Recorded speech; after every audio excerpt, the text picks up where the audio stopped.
एक भगवान महावीर स्वामी की मूल नायक देवादिदेव 1008 श्री आदिनाथ भगवान की परम पूज्य आचार्य गुरुवर श्री विद्यासागर जी महाराज की देवादिदेव 1008 श्री पार्श्वनाथ भगवान की आचार्य श्री समय सागर जी महाराज की 3 कम 9 करोड़ मुनि राजों की मुनि श्री अजित सागर जी महाराज के मुनि संघ के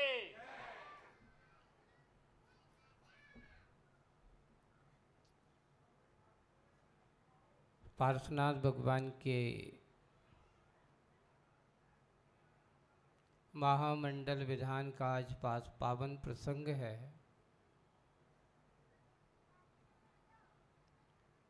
और आज आदिनाथ जिनालय में सहस्रपणी पार्श्वनाथ भगवान का भी एक गर्भगृह है। आज मत प्रातःकाल सभी भगवानों का महामस्तक एक भी हुआ।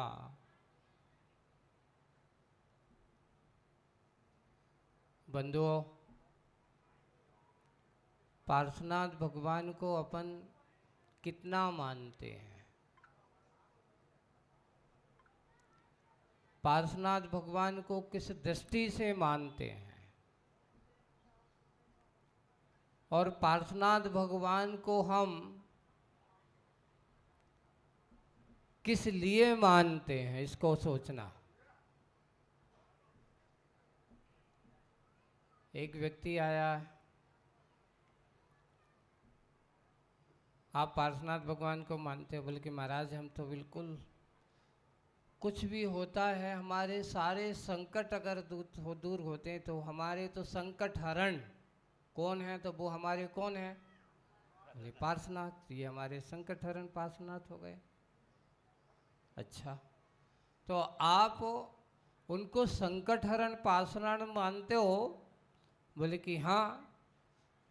कब मानते हो? बोले कि मेरे ऊपर जब भी कोई समस्या होती है तब मैं भगवान को याद करता हूँ, मेरी समस्याएं अपने आप दूर हो जाती हैं। इसलिए हमारे भगवान पार्श्वनाथ संकट हरण है। एक और है, एक बार ऐसे ही एक व्यक्ति ने पूछा था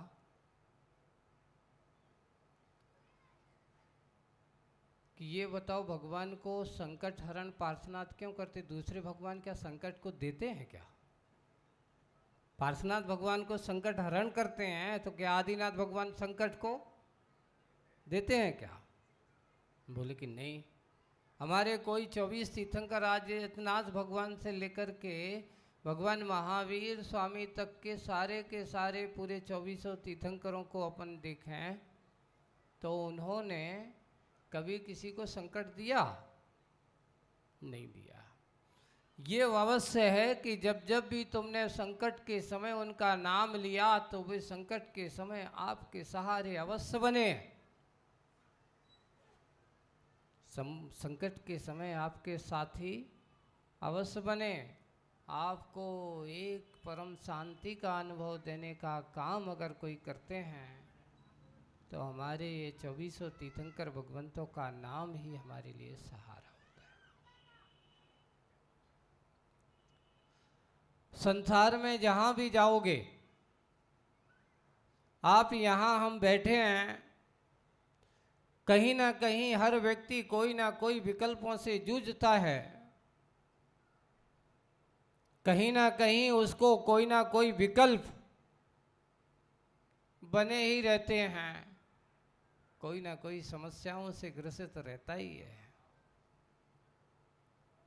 एक बड़े से बड़े व्यक्ति से पूछे कि भाई तेरे पास तो सब कुछ है, इतना सारा अपार वैभव है कि तू तो चाहे तो सोने की रोटी लगा लगा के खाए, रोज तो खा सकता है, इतना धन पैसा है ना? इतना सारा वैभव है, इतना सारा सब कुछ है, तू तो किसी प्रकार का दुखी होगा ही नहीं। पता चला, क्या पता चलता है महाराज? पैसा सब कुछ हो जाने से व्यक्ति का पुण्य सब कुछ हो जाए, सब तरह से पुण्य प्रकृति सत्ता में आ जाए, ऐसा कोई जरूरी नहीं है। देखिए, ये पैसा आज धन संपत्ति है, सबका कर्म सिद्धांत अलग अलग है। पूछा कि आज एक करोड़पति है, इसके पास इतना धन वैभव है, सब कुछ है, ये कौन से कर्म का फल है जो आज इसके पास इतना धन पैसा है? तो हमारे आचार्य भगवंतों ने लिखा है कि जिसने अपने पूर्व काल में दान देने की आदत बनाई रखी हो, जिसने अच्छे सद धर्म के कार्यों में दान दिया हो, जिसने मुनिराजों को हमेशा दान देने का कार्य किया हो, चारों प्रकार के दान देने में जो सत तत्पर रहता है, उसका फल हमारे आचार्यों ने लिखा है कि ये हमेशा दान दरिद्रता का नाशक होता है, हमेशा वह करोड़पति बनेगा, किसी भी भाव में चला जाए, दान देने वाला कभी दुर्गति का पात्र नहीं होगा। तो बोले कि इतना धन वैभवशाली हुआ तो इसका फल किसका फल है? वो दान का फल है। पर महाराज एक बात समस्या है, करोड़पति तो है लेकिन वो इतनी सारी बीमारियों से ग्रसित है कि वो चाहे तो रोज अच्छे से करोड़ों अरबों रुपया उसके भोजन में अच्छे से अच्छे रसोइयों को भी रख सकता है, अच्छे से अच्छे भोजन बनवा सकता है, अच्छे से अच्छी चीज खा पी सकता है, पर शरीर इतना बीमार है कि डॉक्टर कहते हैं दाल के पानी और खिचड़ी के अलावा और कुछ भी मत खाना। क्या पीना? दाल का पानी पीना है, रोटी भी नहीं खाना, अगर हुए तो हल्का सा अच्छे से बढ़िया पके हुए खिचड़ी पतली पतली खिचड़ी खाना, और वो भी एक सीमित, इससे ज़्यादा खाओगे तो तुम्हारे लिए क्या हो, क्योंकि तुम अगर अपनी जान चाहते हो तो इतना ही खाना। ये कौन सा कर्म का उदय है? इसका कारण क्या है कि एक तरफ करोड़ों की अरबों की संपत्ति है, वो भोग में किसी प्रकार का कोई कमी नहीं हो सकती, चाहे तो हर दिन अच्छे से खा पी सकता है, पर बीमारियों से ग्रसित है। बीमारी का है क्यों हुई? तो उन्होंने कहा इसने कभी किसी की वैयावृत्ति नहीं की। क्या नहीं की? किसी दुखी व्यक्तियों को देख करके इसने कभी इसकी किसी दूसरी व्यक्ति की सेवा नहीं की। इसने कभी किसी को सहारा नहीं दे करके बेसहारा बना हुआ है। आज इसका शरीर वीरांतराय कर्म का इसके पास सेवसम नहीं है। ये हमारे पास जो सामर्थ्य होती है आपको भोजन पचाने की, इस पे लिखा है अपने यहाँ अंतराय कर्म के 5 भेद बताए हैं, है ना? दानंतराय, भोगंतराय, उपभोगंतराय, है ना? और अपना लाभांतराय, वीरांतराय, ऐसा कहा गया है ना? उसमें लिखा है कि इसके पास भोगांतराय कर्म का उदय चल रहा है कि खाता है पर पचाता नहीं। इसने किसी को दिया नहीं है, किसी के लिए इसने ऐसा कोई कार्य किया नहीं है। आज आप लोगों को भी सोचना है बंधुओं कि मात्र धन पैसा एक पुण्य कर्म के उदय से दान का फल दूसरा था, लेकिन दूसरा हमने कभी किसी की वैयावृत्ति नहीं की, सेवा नहीं की, कहीं ना कहीं किसी प्रकार का अंतराय कर्म हमने डाला, किसी के धर्म ध्यान में भी अंतराय डाला, किसी के कार्य अच्छे कार्य में भी हमने बाधा डाली। तो कई आदमी कहते हैं महाराज आज के समय में तो हमने देखा है कि जो आदमी ऐसे उनकी नाम पूछ फर्क ज़्यादा होती है, तो भाई पुराना पुण्य कर्म इतना तीव्र है कि वो कितना भी काम करे, बुरा काम करे, वर्तमान में उसका पुण्य कर्म का तीव्र उदय चल रहा है। जिस दिन पाप कर्म का उदय आता है तो पुण्य कर्म बड़े बड़े पुण्यशाली भी रोडपति बनने में देरी नहीं होती। आप लोग थोड़ा सा स्वाध्याय करोगे, है ना, और स्वाध्याय करते हुए अपने यहाँ जीवनधर चरित्र पढ़ना, जीवनधर कुमार की कथा को पढ़ना, है ना, पता चलेगा आपको कि देखिए एक राज सृष्टि का पुत्र गर्भ में आया, राज सृष्टि पूरा नगर का सेठ, राजा से भी ज्यादा संपत्ति जिसके पास है ऐसा वो है, लेकिन दूसरे कर्म उसने पाप कर्म का उदय ऐसा बंद किया था। धन्य कुमार चरित्र पढ़ना, धन्य कुमार चरित्र में आप उठा करके देखना, उन्होंने उसमें धन्य कुमार के चरित्र का एक जीवन उस धन्य कुमार का ऐसा था पूर्व में कि उसने मात्र अज्ञान दशा में, एक बार उसका पूरी चरित्र अकृत पुण्य की कथा, जब वो नगर सेठ के यहाँ उसका जन्म होता है, जैसे जैसे बड़ा होता है हो ये जाता है कि बड़ा गर्भ में आते ही उसके पिता अवसान को प्राप्त हो जाते, सेठ, नगर सेठ। अब जैसे जैसे गर्भ बढ़ता है माँ और बीमार कमजोर होती चली जाती है। यहाँ 9 महीने पूरे होते हैं और माँ की दशा ये हो कि उस जीव के बढ़ते बढ़ते उसके सेठ के जाने के कारण से पूरी की पूरी संपत्ति, जो कर्मचारी थे, जो जिनके जैसे अधीनस्थ थे, सारा का सारा सब कुछ चला गया। अर्थात 9 महीने में इतना हुआ कि उस धन्य कुमार के माँ को मजदूरी करके पेट पालन करने पड़ा। एक नगर सेठानी की दशा ये होती है, एक जीव के संयोग से। अब उसका जन्म हुआ, घर नसीब नहीं, अब राजमहल नहीं, जाकर के बाहर जंगल में उसका जन्म हो रहा है। घर भी लोगों ने छीन लिया, बेघर हो गई। वो अकृत पुण्य अब जाकर के कहाँ, उस माँ ने सोचा कि अब इस गांव में रहने से कोई फायदा नहीं, यहाँ से दूर चलो, वहाँ कुछ काम धंधा करेंगे, अपने बच्चों को इसको पालेंगे और कुछ ना कुछ करके अपनी मजदूरी करके कुछ ना कुछ करेंगे। ये दशा हुई कि प्रतिदिन वह एक और है साता कर्म का जब तीव्र उदय होता है तो उन्होंने लिखा कि एक समय दरिद्रता 2 प्रकार से होती है, एक मानसिक दरिद्रता, एक शारीरिक दरिद्रता। कितने प्रकार से दरिद्रता आती है? 2 प्रकार से दरिद्रता आती है। मानसिक दरिद्रता आदमी की विचारधाराओं में वो किसी दूसरे को अच्छा सम्मान देना नहीं चाहेगा, इसको मानसिक दरिद्रता कहा जाता है। जो किसी को बहुमान ना दे, किसी का अच्छा सम्मान ना करे, मात्र व्यक्तिगत सोचता हो तो उसको कहा गया कि मानसिक दरिद्रता का प्रतीक है। और जो व्यक्ति दूसरों को सम्मान देकर के, बहुमान देकर के आगे बढ़ाता है, समझ लेना उसकी मानसिक नहीं, दूसरों को सम्मान देकर के सम्मान पाने वाला ही सम्मान नहीं होता है, बहुमान नहीं होता है। तो उसकी मानसिक दरिद्रता तो अब ये गरीबी है, ये भी एक मानसिक रूप से है।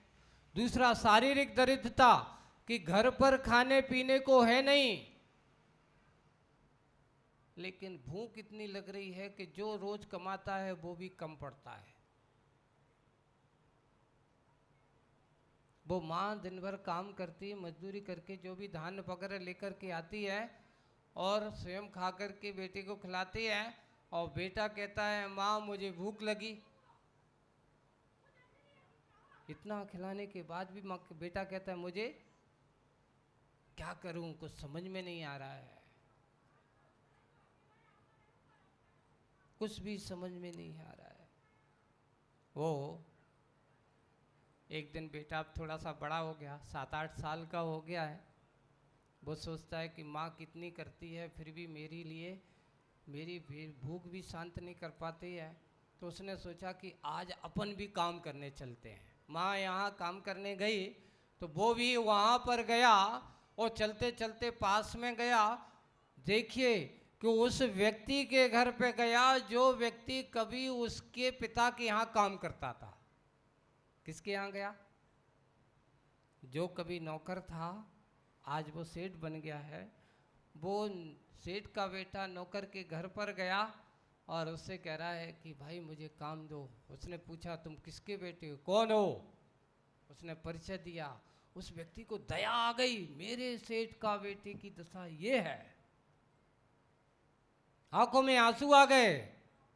दया भाव के साथ उसने कहा बेटा एक काम करो, तुम काम मत करो, तुम्हें क्या चाहिए? बोले कि कुछ नहीं चाहिए, भोजन की थोड़ा सा सामग्री या कुछ भी मिल जाए। पहले तो उसने कहा कि एक काम, कुछ काम मत करो।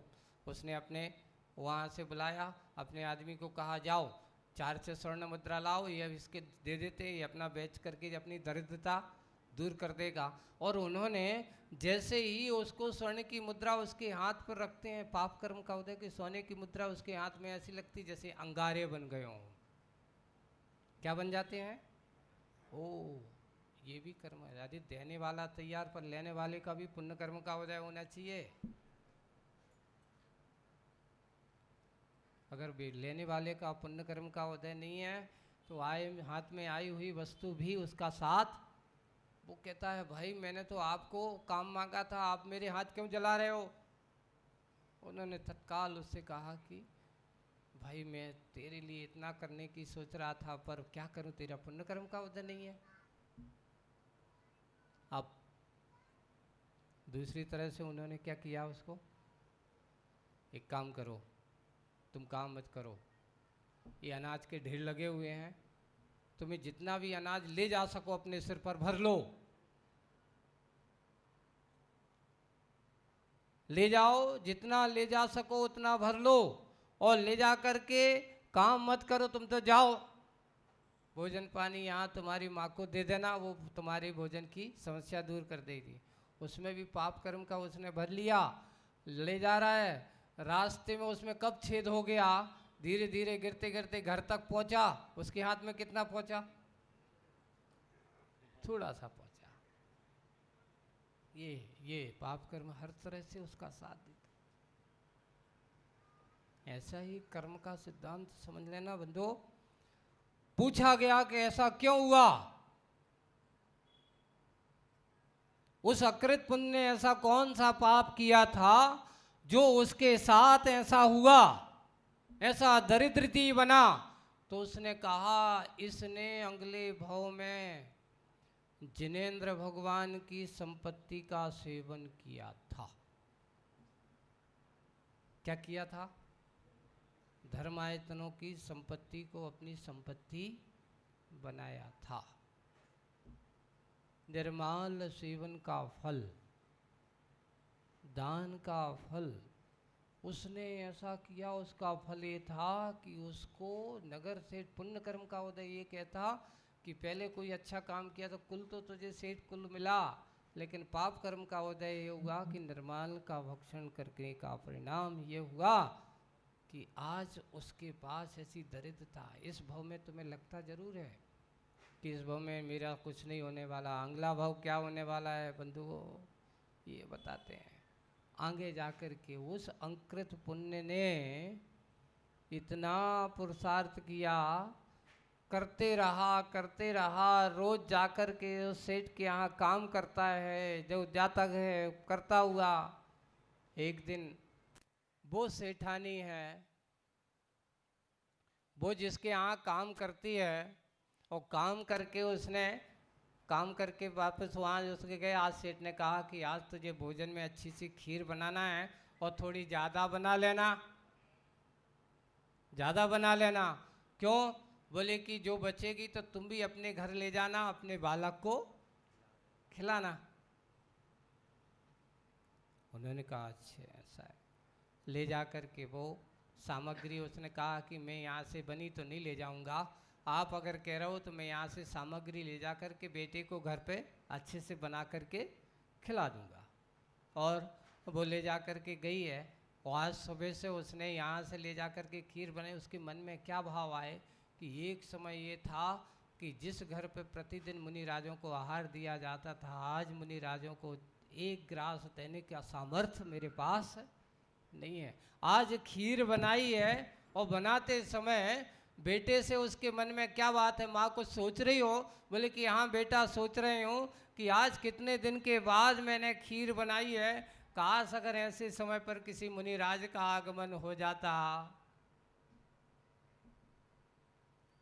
किसी मुनि महाराज का आगमन हो जाता, तो उन मुनिराजों को मैं इस खीर का थोड़ा सा दान दे करके फिर मैं करती। कितना अच्छा होता। और संयोग थे, उसने सुन रखा था कि महाराज कैसे होते थे, वो अकृत पुण्य ने सुन रखा था मुनिराज के बारे में। और तभी उसने क्या देखा, माँ कहाँ गई है पानी भरने। तभी एक महाराज वहां से निकल रहे हैं, तो बालक को कुछ नहीं सूझा, वो गया महाराज के पास, महाराज महाराज आज हमारे घर चलो। बालक तो बालक होते हैं। बोले कि क्यों? माँ ने आज खीर बनाई है, और माँ ने आज सुबह कहा था कि कोई अगर महाराज आएंगे तो उनको आहार दे करके मैं खीर दे करके अपने आप से कुछ किया करूँगा, दान देना चाहती हूँ। और उसने जाकर के महाराज ने उसको सुना, अरे बालक है। अब जैसे हम लोग भी आते कभी कभी, छोटे छोटे बालक रहते ना, तो वो आकर के बोल जाते हैं, ऐसा होगा वैसा होगा, महाराज आज हमारे घर आओगे कि हाँ ठीक, सुन लेना चाहिए अपन को। उसने भी, महाराज ने भी ऐसा ही सुना। महाराज आगे जाने लगे, आप खजुराहो जाना। आप लोग कभी लोग ये चीज़ देखते हो, धन्य कुमार चरित्र की यहाँ पर कथा नहीं है, ये आप खजुराहो में, आप अपने मंदिर है ना, तो वहाँ उस मंदिर में खजुराहो में धन्य कुमार चरित्र की कथा का उत्कीर्ण किया गया। एक बालक है, मुनिराज जा रहे हैं, वो पैर पकड़े खड़ा हुआ है, नहीं महाराज आप नहीं जाना। बोले कि क्यों नहीं जाना? बोले कि नहीं जाना। बोले कि आज माँ आ रही है, आप तो आज हमारे घर पर क्या करके जाना? आहार ग्रहण करके जाना है, क्योंकि माँ ने आज बहुत अच्छी खीर बनाई है, और माँ ने कहा था कि अगर कोई महाराज आ जाए। और इतने में सामने से माँ पानी भर कर के आई है, वो बालक पैर पकड़े खड़ा हुआ है। किनके? मुनिराज के पैर पकड़े खड़ा हुआ है। वो हो वहां ऐसा लग रहा है। माँ ने देखा, और देख करके भगवान क्षमा करो, मोर जा कर के कलश उठाया। उसने महाराज को देखा, देख करके महाराज ने भी उसको पहचान लिया। और माँ ने कहा, भगवान मैंने आज चर्चा की थी, आज वो भाग्य है। और उसने मुनिराज का पड़गान किया, और पड़गान करके बालक को आहार तो नहीं दिया उसने, बालक तो बालक था।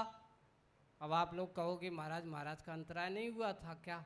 अरे महाराज को अंतराय है, बालक को अंतराय ऐसा नहीं होता।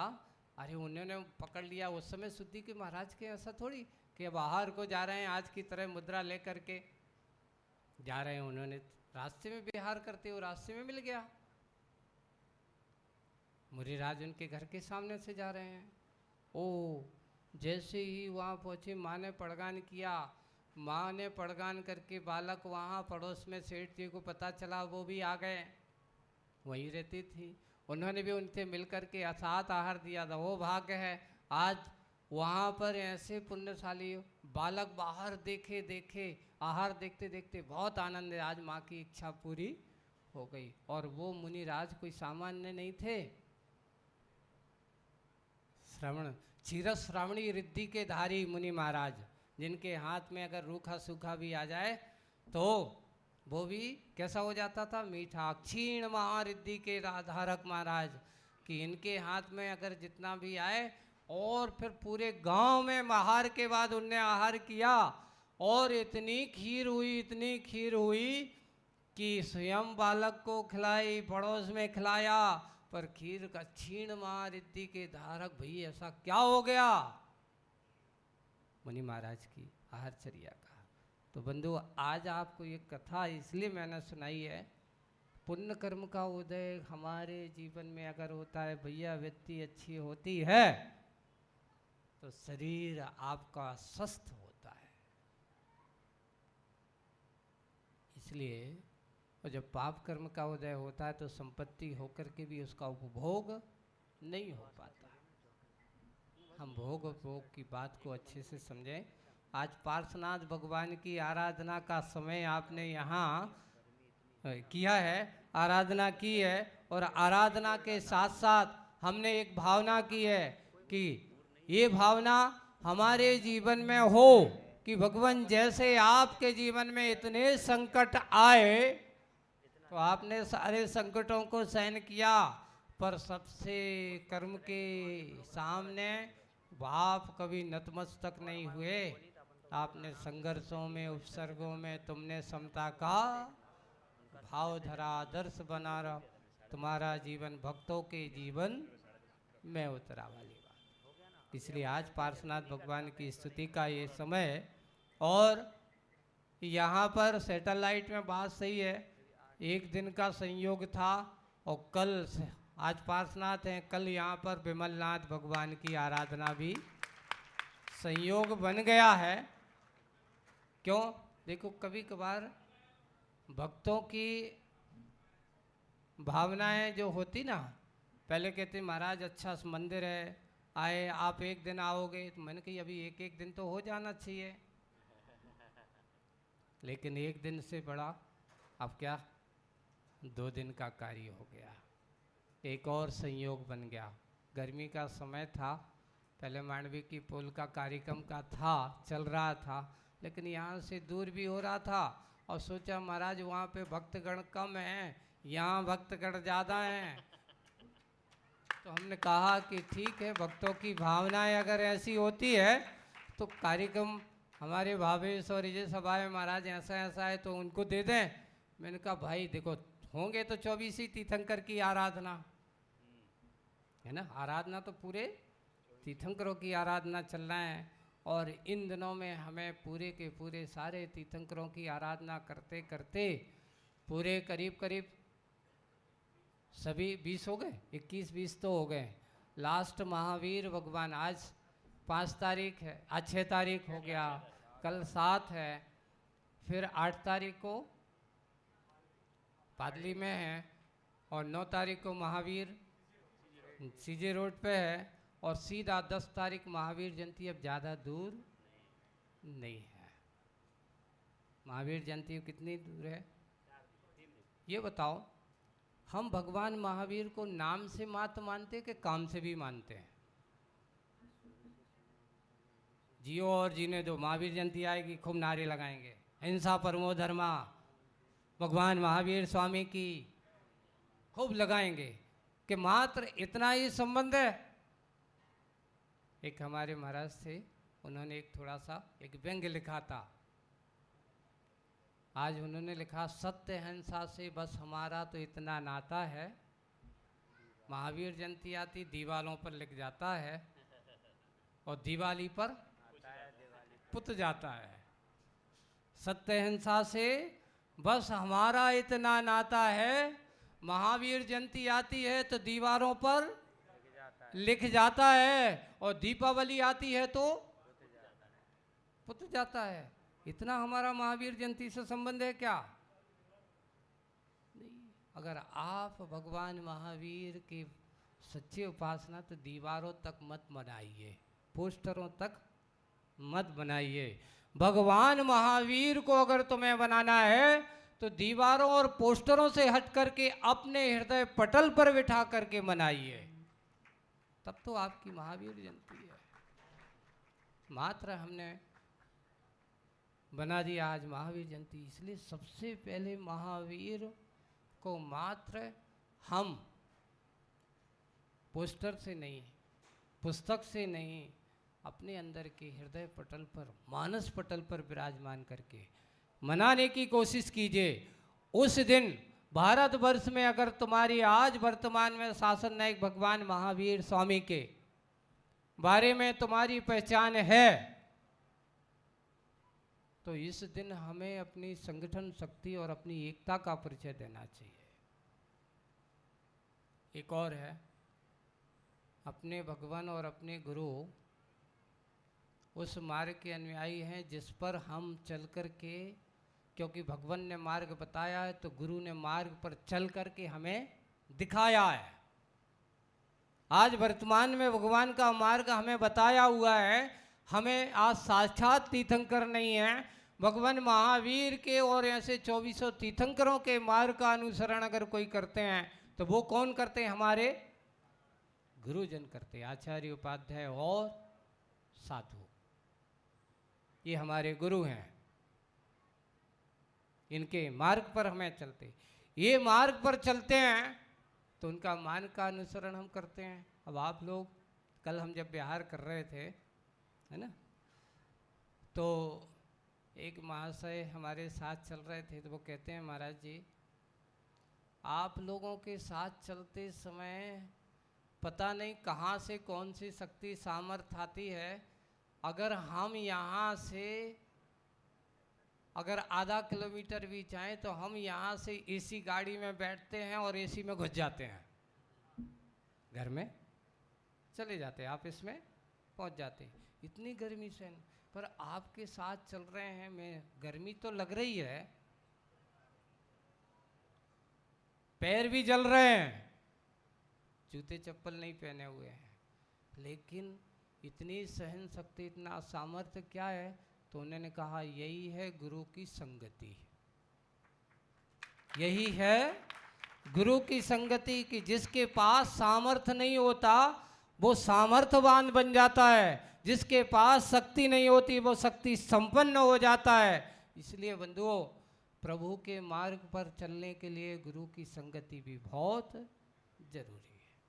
आज ये यहाँ पर ये संयोग है, महावीर जयंती का कार्यक्रम है, कल पुनः विमलनाथ भगवान की आराधना का महोत्सव का समय है और आज का अपना समय भी पूरा हो गया। इतना ही कहूँगा कि कभी भी हो, जितना भी बन सके, अपने जीवन काल में संकटों का सामना करना हो तो मानसिक दरिद्रता को दूर करो। सबसे पहले शारीरिक दरिद्रता अपने आप दूर हो जाएगी, हम मानसिकता से संपन्न हो, विचारधाराओं से अच्छे से संपन्न हो, भगवान महावीर स्वामी के संदेश को मात्र जियो और जीने दो, मात्र ये कहने का शब्द नहीं है, आचरण में लाने का शब्द है। ये शब्द है कहने को तो मात्र कितने जियो और कितने शब्द हैं? मात्र 8 शब्द हैं, जियो और 6 शब्द कह दो, है ना, 3 सेंटेंस, 3 बार, 6 शब्द जियो और जीने दो, साथ ही हैं। और साथ में इतनी शक्ति है कि तुम्हारा सामर्थ्य, भगवान महावीर जब मंजिल तक पहुंच गए तो तुम भी उनके रास्ते पर चलते रहो, तुम भी मंजिल पर पहुंच जाओगे। आज हम सब ऐसे उस कार्य को करते हुए अपने आप को समझने का कार्य करेंगे। इसी भावना के साथ बोलिए परम पूज्य आचार्य गुरुवर श्री विद्यासागर जी महाराज, परम पूज्य मुनि श्री अजित